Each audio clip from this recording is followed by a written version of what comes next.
فيه أتى بهدى للكون منارا لدجاه يمد سماء سكينتنا ألقا نتباهى بهداه. اور لوگوں یہ قرآن پاک کی جو ترتیب ہے، بات آئی ہے تو کہہ دیتا ہوں، یہ قرآن نہ تیرے پہ نازل ہوا نہ میرے پہ نازل ہوا. قرآن پاک کی پہلی آیت کون سی ہے؟ اقرا. قرآن پاک کی ابتدا وحی کی کہاں سے ہوئی؟ اقرا سے. کہاں پر ہے؟ کیا قرآن پاک کا آغاز اقرا سے ہو رہا ہے؟ نہیں. کس جگہ پہ ہے؟ 30ویں پارے کے اندر چلی گئی، آخر میں چلی گئی. کون لے کے گیا؟ یہ کیسے ہوا؟ یہ کیوں کر ہوا؟ یہ نبی کریم صلی اللہ علیہ وسلم کی حدیث کی برکت ہے. نبی کریم صلی اللہ علیہ وسلم نے کہا یہ قرآن ہے، ہم نے قرآن مانا.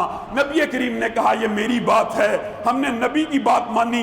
نبی کریم نے کہا سورت فاتحہ سے قرآن شروع ہوگا، ہم نے سورت فاتحہ سے ابتدا کی، پھر بقرہ آئے گی. یہ ترتیب ساری کی ساری نبی کریم صلی اللہ علیہ وسلم کی حدیث کی وجہ سے ہے. حتیٰ کہ قرآن پاک جو محفوظ ہو رہا ہے، نبی کریم دنیا میں نہیں ہے. حضرت حذیفہ انصاری کی گواہی قبول کی جا رہی ہے. کس وجہ سے؟ نبی کریم صلی اللہ علیہ وسلم کی حدیث کی وجہ سے. اور آج بعض لوگ ایسے ہیں جو حدیث ہی کے منکر ہیں.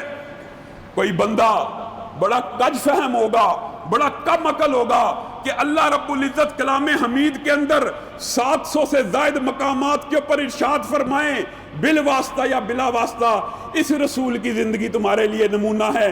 اس کی صبح نمونہ، اس کی شام نمونہ، اس کی رات نمونہ. جو چیز یہ دے پکڑ لو، جس چیز سے روکے رک جاؤ. جو اس کی اطاعت کرے اللہ کی اطاعت کرتا ہے، جو اس سے محبت کرتا ہے اللہ سے محبت کرتا ہے. اللہ کہتا چلا جائے، کہتا چلا جائے، کہتا چلا جائے کہ نبی کریم کی زندگی تمہارے لیے نمونہ. اور تم اور میں، ہم میں سے کوئی فلسفی، کوئی منطقی اٹھے وہ نعوذ باللہ کہ نبی کریم کی زندگی محفوظ ہی نہیں. نبی کریم کی زندگی اگر تیرے اور میرے لیے نمونہ اللہ نے لکھی ہے تو یہ قرآن صرف الفاظ کے تحت محفوظ نہیں ہے، معانی اور مطالب کے تحت بھی محفوظ ہے. اللہ رب العزت نے نبی کریم صلی اللہ علیہ وسلم کا ہر پل بھی محفوظ کیا ہوا. کیوں؟ ورنہ آپ کے اور میرے اوپر لازم ہی نہیں.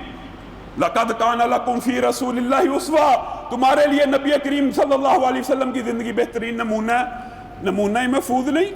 یہ کیسے ہو سکتا ہے؟ اس بارے میں پہلے بھی آپ کے سامنے چند گزارشات کو رکھا. انشاءاللہ کبھی وقت آئے گا حجیت حدیث کے حوالے سے اس باب کو مفصل بیان کریں گے. حضرت عثمان نے اس اجتہاد کے اندر کیا کیا؟ قرآن تو کمپائل ہو چکا تھا، قرآن پاک تو مکمل ہو چکا تھا. حضرت ابو بکر اور حضرت عمر کے فیصلوں کی وجہ سے قرآن پاک مکمل کمپائل ہوا تھا، لیکن 7 لہجے باقی تھے، 7 احرف باقی تھے. ہر قبیلہ، ہر کنبہ اپنے انداز میں تلاوت کیا کرتا تھا. آذربائیجان، آرمینیا فتح ہو گیا حضرت عمر کے دور میں.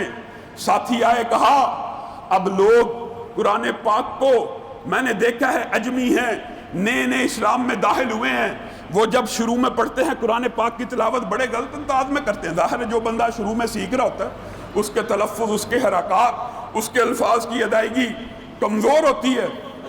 حضرت عثمان کے دل کو چوٹ لگی. کہا میں ایسا کرتا ہوں. مشورہ کیا، قرآن پاک کی صرف ایک تلاوت کے اوپر، صرف ایک مصحف کے اوپر، صرف ایک حرف کے اوپر پوری امت کو جمع کر لیتا ہوں.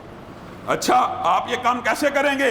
حضرت حفصہ کے پاس وہ کمپائل شدہ نسخہ موجود ہے جس کو خلفاء نے جمع کیا تھا. اچھا حضرت عثمان، یہ ان کا اجتہاد تھا، ذاتی اجتہاد جس کو امت کو اس قدر فائدہ ہوا. حضرت عثمان کے بارے میں بعض اعتراض کرنے والے الٹا اعتراض کرتے ہیں اس بارے میں کہ حضرت عثمان نے باقی سارے مصحفوں کو تلف کر دیا، باقی سب مصحفوں کو جلا دیا. کیا وہ اللہ کی طرف سے نازل نہیں تھے ہوئے؟ اس اشکال کا، اس غلطی کا 2 باتیں. ایک تو حضرت عثمان کا یہ جو اجتہادی فیصلہ تھا ایک تلاوت کے اوپر پوری امت کو جمع کرنے کا، اس کا آج فائدہ آپ کے سامنے.